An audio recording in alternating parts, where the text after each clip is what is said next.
It's now evening in Boston after a good snowfall. It wasn't really a snowstorm, but everybody expected a snowstorm, but it's a little treacherous out there. It was rain, then it froze. I actually haven't been outside much. I guess I wasn't even outside all day long today. I have put two videos on. One was I made on Friday and couldn't actually have my webcam software wasn't working properly, so I couldn't figure out how to post it. It was just a couple of minutes talking about this coming week, the end of the course, and a little bit about Midrash Haggadah. And so this evening I just want to do a little bit more about the whole concept of Midrash Haggadah, how it works, and the story of Cain and Abel, which for me is one of the great examples of Aggadic Midrash, of the rabbis engaging in this story in a particular kind of way, which seems to me is really fascinating. And as I said in the postings, in many ways helps us to understand Eric Auerbach's understanding of the Abraham stories in general, the approach of the biblical writers as compared to the approach of the Greek writers. He talks about evocative literature. He talks about fraught with background. And in a sense, what the Midrash does is engage in this background. But it's not free form. It's always connected to some issue, some lacuna in the text, something missing, and also some clues that are given by the Hebrew language there. If you don't know Hebrew, it's awfully hard to get what the Midrash is doing. It just seems like they're making things up. The other really important thing, which I didn't mention here, and is not so obvious from the readings, but for people who don't have experience with Midrash, is the fact that there's no continuity from one Midrash to another. You can go, as you read in this material on Cain and Abel, Midrash 3 does not necessarily have any connection to Midrash 2, to Midrash 1. It's really a collection of different ways of people talking about this, thinking about it. Oftentimes the problems are the same, but even though they're all collected together in one book, they are really independent responses to some of these sentences. Now, there's exceptions to that rule. They're not all independent. Sometimes they are connected one to the other, but in general, that's important to take into consideration. So what I want to do in the next few minutes is talk a little bit more about this Cain and Abel story from my perspective and my own understanding of how the Midrash Haggadah works here. So the first thing that I asked you to do, and I mentioned this, I think, in the shorter video, the first thing that I'd asked you to do was to take a look at the story itself and to think about all the pieces of the story that are missing. What is not there in the story that makes it a little bit difficult to figure out? So, for instance, they're offering a sacrifice. Who told them to offer a sacrifice? There haven't been any sacrifices up until now. Why do they think even God expects one or is interested in a sacrifice? Also, how does Cain or Abel know that God liked Abel's sacrifice more than Cain's sacrifice? Always had a sort of a vision. Does the smoke sort of go off on the side for Cain's and go straight up for Abel's? Who knows? And lots of other questions such as these. When you look at the story as a whole, there are a number of things that are not obvious. What were they arguing about when they went out into the field? Vayehi b'yotam basadeh. Then all of a sudden one jumps on the other. When at the end of the story, Cain says, everybody's going to kill me, so God gives him this mark. Who else is there in the world? There were 4 people, now there are 3. So who's he worried about?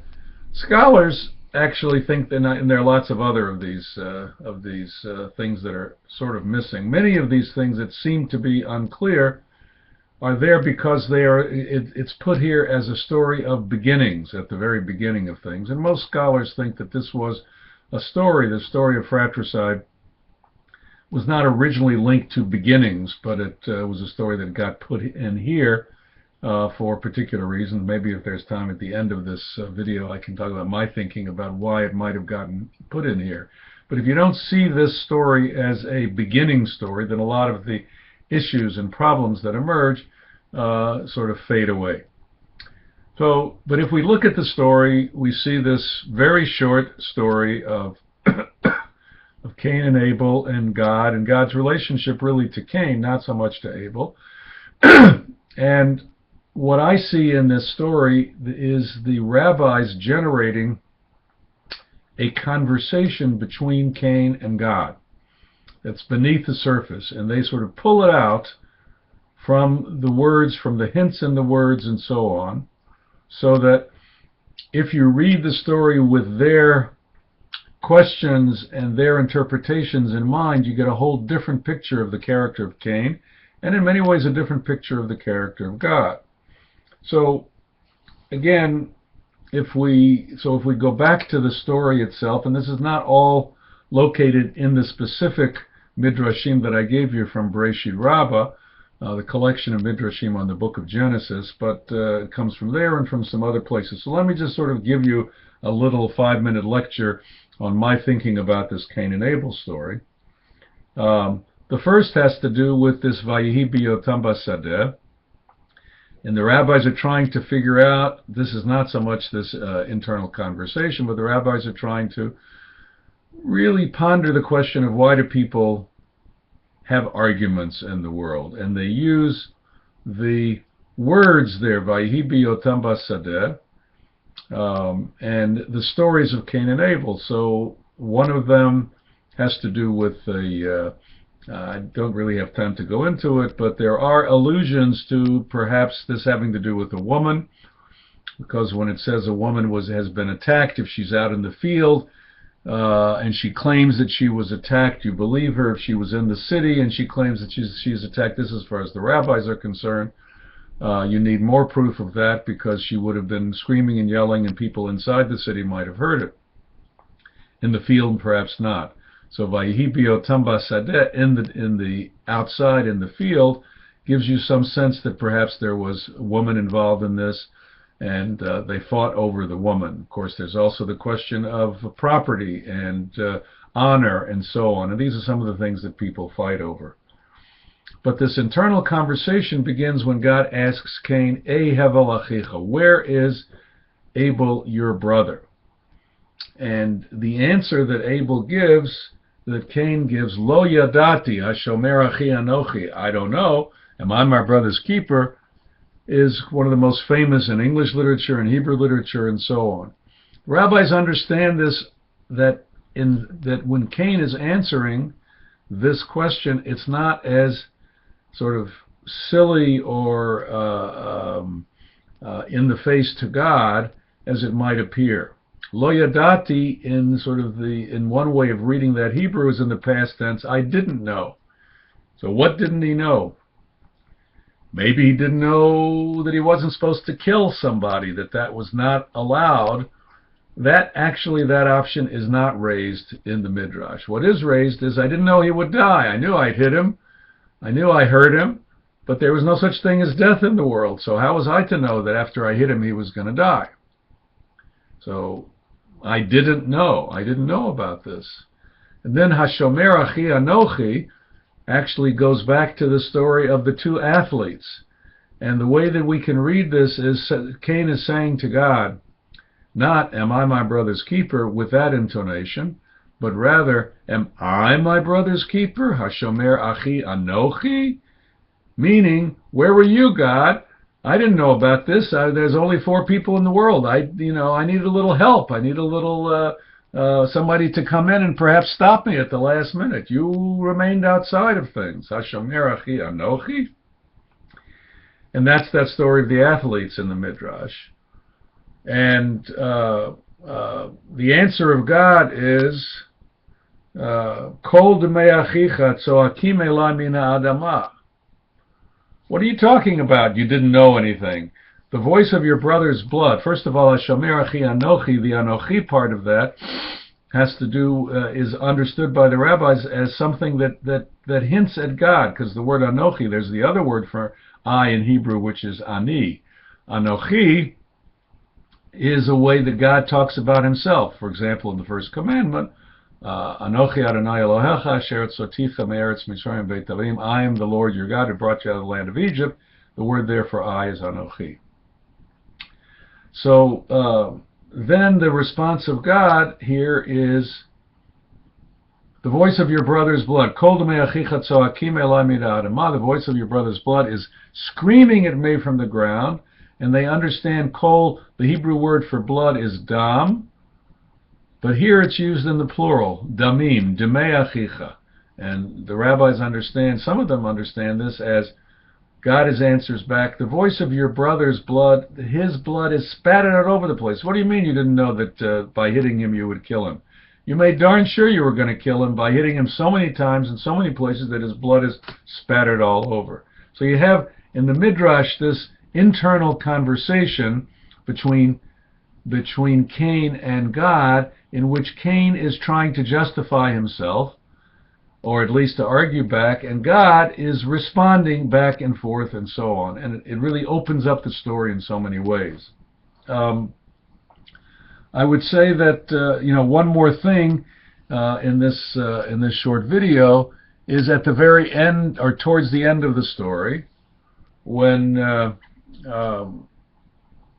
Cain realized he's going to be thrown out of the Garden of Eden, and he complains back to God at that point that everybody is going to kill him. And he says there, he says the words, Avoni gadol minaso. My sin, my punishment is too great to bear. And the rabbis again change the intonation, and you see that in the Midrash that I gave you. Again, as part of this internal conversation between Cain and God. So the rabbis offer their understanding of this, which is to say that Cain continues to argue with God. And he says to him, is my sin, not so much punishment here, avon can mean both, is my sin too great for you to bear, O God? Right?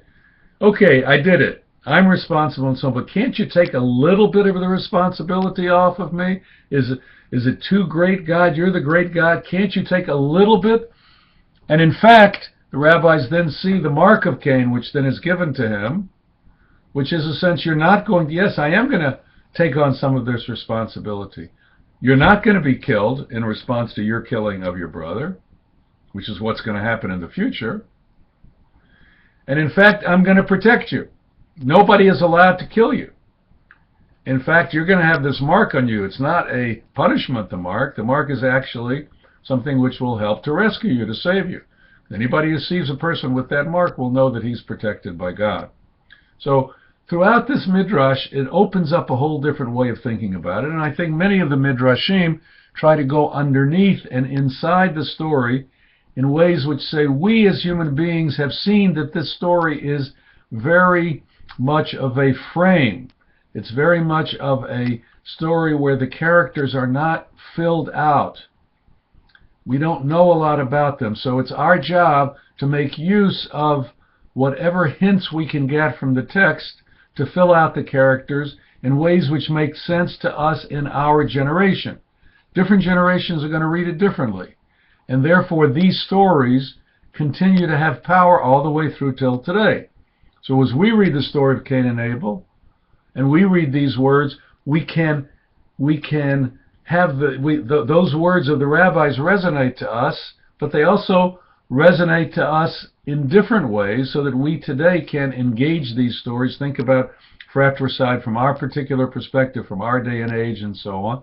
And these stories continue to have great power. That's what Auerbach is talking about, that every generation makes these stories some of their own. So that's the way Midrash Haggadah works, and it's in the best way that it works. So I think that will be it for me today in terms of talking about. I've gone on a little bit long, and I hope that you did enjoy this Midrash Haggadah part, and I hope that you had a good time in the course. I've asked you some questions in this last week to reflect on the course, to reflect on some of the things you've liked, perhaps some of the things you didn't like, and to give some feedback on it in general. It's been a great deal of fun for me teaching, and I look forward to reading your final papers.